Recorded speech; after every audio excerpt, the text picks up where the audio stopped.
if I take my sick fish out of his dirty water tank, take him to the vet, and the vet does a whole load of work on him, makes him better, and then I bring him straight home and put him back in that dirty water, why would I be surprised if he gets sick again?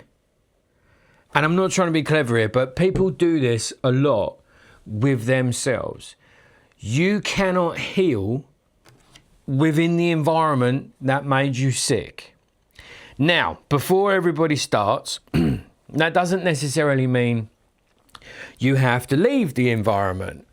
Maybe you can communicate that there's some changes need to happen. But if nothing happens and the environment stays the same, one thing is for sure is that you are going to continue to become more ill, more depressed, more diminished, less than yourself, and it's just going to keep on going. The process is going to keep happening, and it's going to have more and more of a detrimental effect on yourself. And people do years of introspection, years of therapy, years of healing, then they go to yoga camps and wellness retreats, and they see a somatic therapist, and they go to the gym, and they do all of this stuff. Maybe they're even taking medication. They keep going to see their doctor or their psychiatrist, and all they're doing is trying to manage the bad marriage, manage the workplace which runs on fear, manage themselves in this, manage the friendship that's one-sided where you always have to give and the other person doesn't listen to you, manage the fact that when they return to the family home they start to feel sick or nauseous or anxious or stressed because they know exactly what's going to happen when they get in through the door and what they're going to be met with. And then often what happens for these people is they give up on all of the healing, because here's the problem. You can go and do some healing. You can go for an hour a week, 5 hours a week, 10 hours a week. It does not compete. It can't compete with 100 and something hours per week of toxicity, if you like, or stress, or overwhelm, or demand. It can help you try to manage it a little bit, but it is kind of like taking 2 steps forward and 5 backwards all the time. And then people just get more and more tired, and eventually, like I said, everything they've been doing and working on by themselves typically falls by the wayside, and the environment wins. If any of you have ever done cold exposure, ice work, you'll know that you'll probably have heard this phrase, the ice always wins. It's the same with it is the environment. The environment always wins. It always beats you, no matter how hardcore you are at healing, how hardcore you are at nervous system regulation, how much you're able to control your thoughts. Eventually the environment will win out.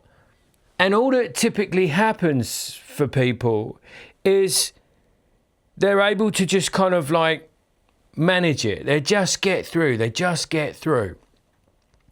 And it's not enough, because you start to feel it within your system.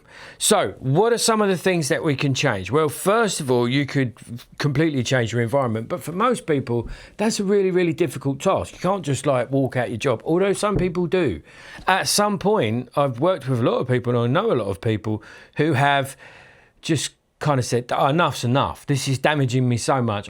It's better to deal with the uncertainty of trying to find a new job or a new career, than it is to continue in what I'm doing. Some people come out of that work environment, if we're talking about that, and that career, and then they attempt to go back after they've rested for 2 or 3 weeks, and they notice their whole body signaling to them, we can't do this anymore, this is bringing us a problem. That's normally when people have hit burnout, because burnout isn't about being tired. Burnout is about your nervous system being completely fried, which I've done in another video.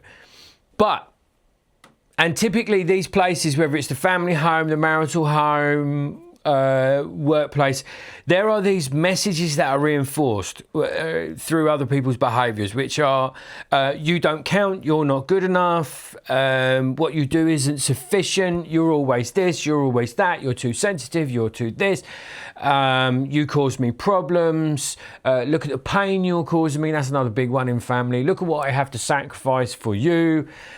All of that stuff, and those messages are not going to stop. Now, moving to my next point about from moving away from changing the environment or leaving the environment, to changing the environment. This is where it's where you can do the work with someone else. So let's take the marital home, because that's typically where people try to do the most work. So this is where you start communicating with your partner. This isn't working. This dynamic we fell into isn't working for me anymore. It's making me unhealthy. It's making me ill. And no matter what I do to try to manage it, it needs you as well. And this is often where marriages start to fall down and break down, because the other person isn't interested, doesn't want to do it. It's too confronting. There may be some other factors. Maybe they haven't got the money to go to therapy. All of this stuff, maybe they've got their own traumas and they're like, oh, I can't do this as well. I was quite happy until you mentioned this.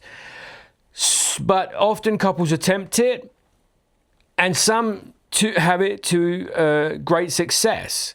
Other people within the workforce are able to manage it. They're able to go to their manager and they say, this isn't working for me. X, Y, and Z is happening. There's this toxic dynamic going on. And maybe something can shift, but that's quite rare. Friendships, to be honest, typically people have to walk away. Sometimes within a friendship, you can say, actually, I've noticed that this always happens between us. It's always about you. I don't feel heard.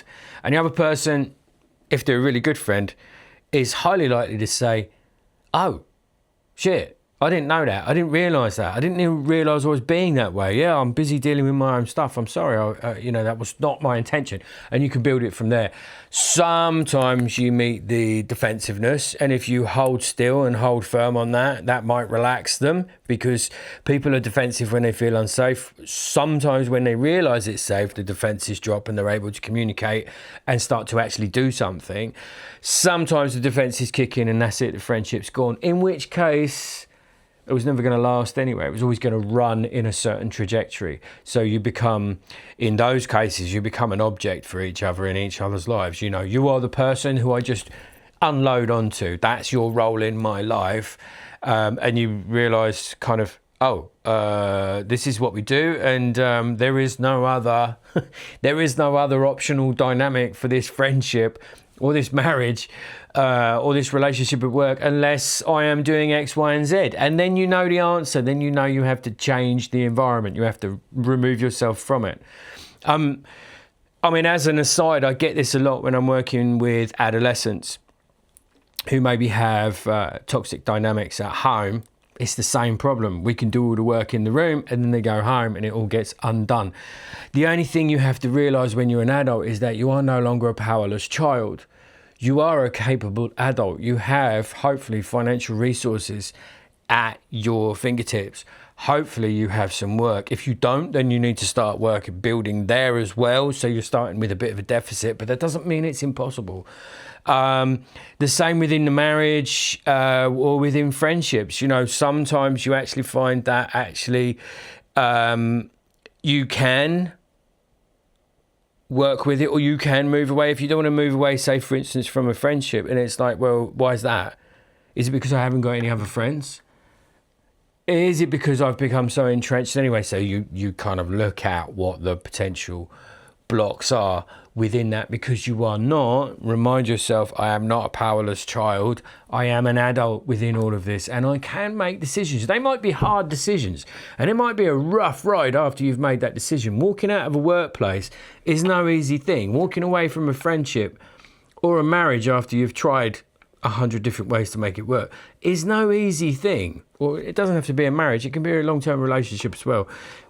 It's no easy thing, and it's going to bring you a bit of loneliness, a bit of isolation, a whole load of uncertainty, a whole load of anxiety, doubts. Am I making the right decision? And slowly but surely, if you keep doing the work, you keep doing everything you were doing beforehand to, clean the tank water, if you like, empty the vessel of all the dirty water. Slowly but surely, the new stuff that you want is going to start filling your environment. Your environment will gradually change to something cleaner and something healthier that not only can you place yourself in, but you will actually thrive in. You will thrive and grow. So sometimes not every environment needs to be coped with. Not every relationship needs to be coped with. Sometimes you can be the person who is the catalyst for the change within that environment. Sometimes there has to be this, not admitting defeat, but this kind of acknowledgement that, okay, things are not going to change and they're not going to get better. Ergo, I have to change something about me, so I have to remove myself from that environment. And remember this one, if you're struggling with it, you are the sum of the 4 or 5 people you spend the most time with. If you spend a whole load of time with toxic people, it's going to have an effect on you. It might turn you a bit bitter and toxic yourself. If you work yourself with and place yourself with people who are positive energy, go-getters, they don't have to be perfect. They don't have to have a golden life, but it's kind of that if you meet people who are facing adversity and working their way through it, taking accountability, doing the steps, those people are inspiring. Those people have a different energy around them to someone who's collapsing underneath it, doesn't want to look at it, wants to play the victim or wants to play the persecutor, whatever it might be. So try and bear that one in mind if you're having your doubts along your journey of cleaning up your environment, moving away from the things that actually pull you down, no longer help you, no longer help lift you up. And if you're really struggling with it, then ask yourself, why am I still here? What am I getting from this? And that might be enough to nudge you into a different direction.